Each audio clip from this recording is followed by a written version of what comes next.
Hello everyone, welcome back to our YouTube channel. Myself Gaurav Pipara, second year law student, currently legal internet Lexicon company.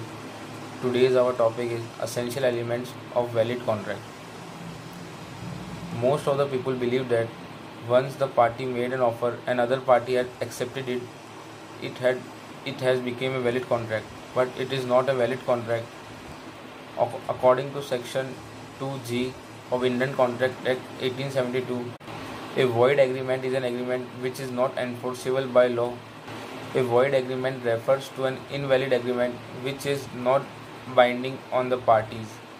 Section 10 of Indian Contract Act 1872 states some conditions which are required for a valid contract.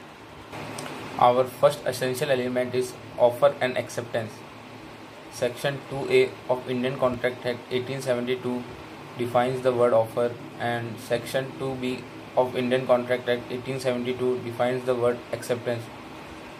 So there should be an offer either side of the party and accepted from the other party. Without an offer and without an offer a contract is not formed. So there must be a offer from either side of the party and accepted by another party. A contract is formed. Our second essential element is lawful consideration.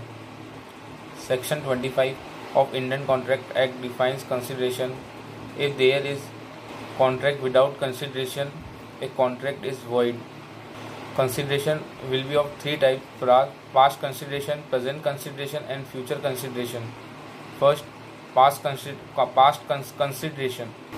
When the promisor has accepted the consideration before the performance of a contract. Example, advance payment before receiving the parcel. Second, present consideration. When the consideration is given on the spot while the contract is made. Third, future consideration. When consideration is given after the contract is made. Example, cash on delivery of an parcel. Our third essential element is free consent by parties. Section 14 of the Indian Contract Act defines free consent of the parties. This means parties should enter into a contract without any external factors. These factors are coercion, under influence, misrepresentation, and fraud. Our fourth essential element is lawful object. The object must be lawful. It should not be against the law, or in other words, it should not be illegal. Our fifth essential element is possibility of performance. The agreement must have capability to be performed. An impossible event or an event itself is an void. Our sixth essential element is void agreements.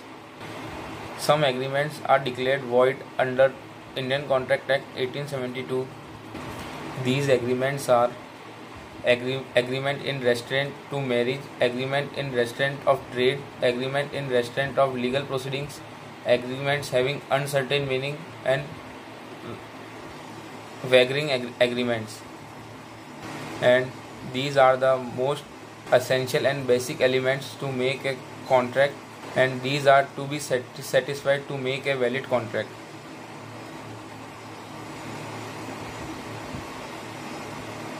Thank you.